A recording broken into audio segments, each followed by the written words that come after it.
Elementos de investigación, Unidad Didáctica 1, Realidad, Conocimiento y Conocimiento Científico de la Realidad.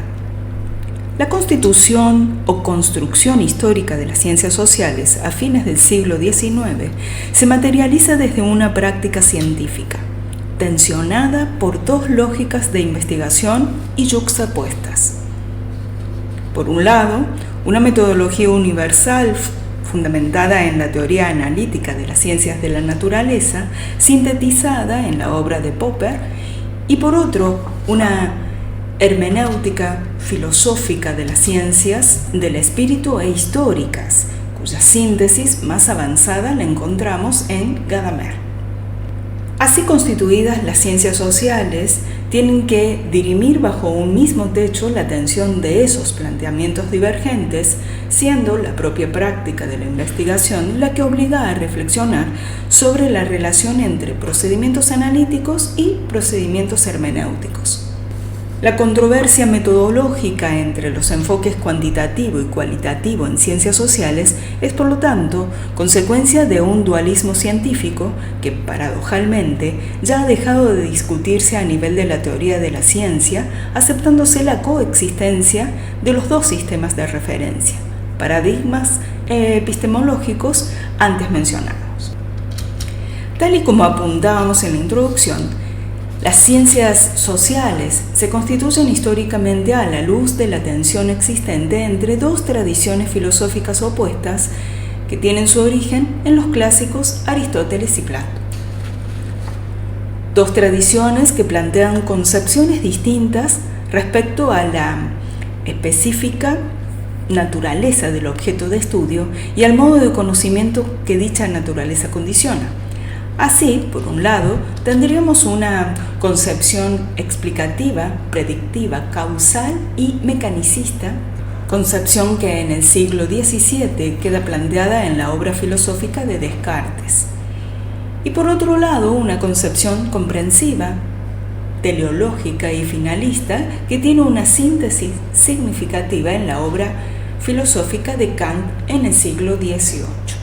A fines del siglo XIX, las ciencias sociales surgen y se estructuran a partir de estas dos tradiciones filosóficas, encontrándose desde sus orígenes dos planteamientos epistemológicos contrapuestos. Por un lado, el paradigma explicativo positivista, cuyos dos máximos exponentes fueron Comte y Durkheim.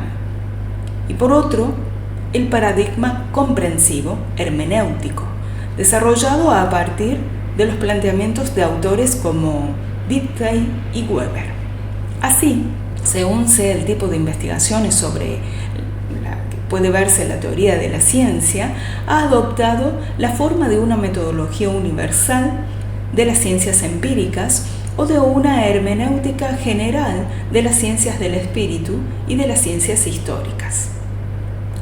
Las características que definen y diferencian a cada uno de estos dos paradigmas epistemológicos ha sido analizada por numerosos autores, sin diferir significativamente en sus exposiciones, y a partir de alguno de estos análisis comparativos, los que han parecido más claros y más exhaustivos respecto a esta dicotomía epistemológica se han sintetizado de la siguiente manera, en el que se describen las principales características definitorias de cada uno de los dos paradigmas que se han planteado.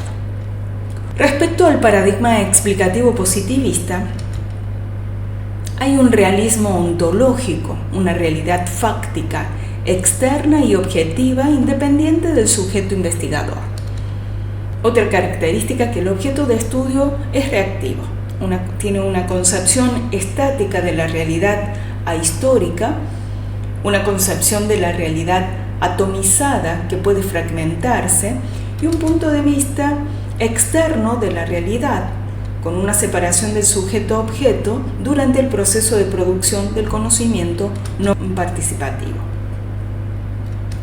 Ahora, si caracterizamos al paradigma comprensivo hermenéutico, podemos visualizar un idealismo ontológico que es realista y simbólico, que está construido socialmente con significados e interpretaciones, que no es independiente del investigador. Tiene un objeto de estudio activo, una concepción dinámica de la realidad histórica y una concepción de la realidad holística, como un todo unificado. El punto de vista interno de la realidad se visualiza y hay una interacción empática del sujeto-objeto durante el proceso de producción del conocimiento. Ahora, también podemos seguir haciendo esta comparación diciendo que en el caso del paradigma explicativo positivista también identificamos una característica de neutralidad valórica e ideológica, que sería apolítica del investigador, que tiene una separación entre los valores y los hechos de investigación y que la realidad es estructurada por una formalización externa que produce datos y un proceso investigativo de carácter explicativo, de carácter causal y predictivo. Empíricamente es extensivo. Y, enfocándonos en el paradigma comprensivo hermenéutico, hay un compromiso político e ideológico del investigador. Los hechos y valores entrelazados en el proceso de investigación y la realidad es interpretada por significados y símbolos que producen discursos y hay un proceso investigativo de carácter descriptivo, comprensivo e interpretativo. Empíricamente es intensivo, a diferencia del paradigma explicativo positivista que es empíricamente extensivo. Abordar los enfoques de investigación en el terreno de las ciencias humanas o en cualquier otro campo remite a mirar tanto la realidad misma como la forma de producir intencionada y metódicamente conocimiento sobre ella. El método experimental y las técnicas derivadas de él durante mucho tiempo fueron privilegiados como la única alternativa de construcción de conocimiento científico. Sin embargo, las limitaciones halladas en el estudio de los distintos planos de la realidad humana han impuesto a las disciplinas científicas la búsqueda de otros procedimientos que logren captar las características específicas de esa realidad humana. Los acercamientos de tipo cualitativo reivindican el abordaje de las realidades subjetiva e intersubjetiva como objetos legítimos de conocimiento científico. El estudio de la vida cotidiana como el escenario básico de construcción, constitución y desarrollo de los distintos planos que configuran e integran las dimensiones específicas del mundo humano y por último ponen de relieve el carácter único, multifacético y dinámico de las realidades humanas. Por esta vía emerge entonces la necesidad de ocuparse de problemas como la libertad, la moralidad y la significación de las acciones humanas dentro de un proceso de construcción sociocultural e histórico cuya comprensión es clave para acceder a un conocimiento pertinente y válido de lo humano. Señalan Taylor y Bogdan en 1992 que lo que define la metodología es tanto la manera como enfocamos los problemas como la forma en que buscamos las respuestas a esos problemas. Partiendo de una lógica coincidente con el anterior planteamiento, Cuba logra, a partir de 3 preguntas básicas, una acertada síntesis para diferenciar los enfoques o paradigmas de investigación social. Y estas preguntas son: primero, ¿cómo se concibe la naturaleza del conocimiento y de la realidad? En segundo lugar, nos podemos preguntar cómo se concibe la naturaleza de las relaciones entre el investigador y el conocimiento que genera. Y, por último, ¿cuál es el modo de construir el conocimiento?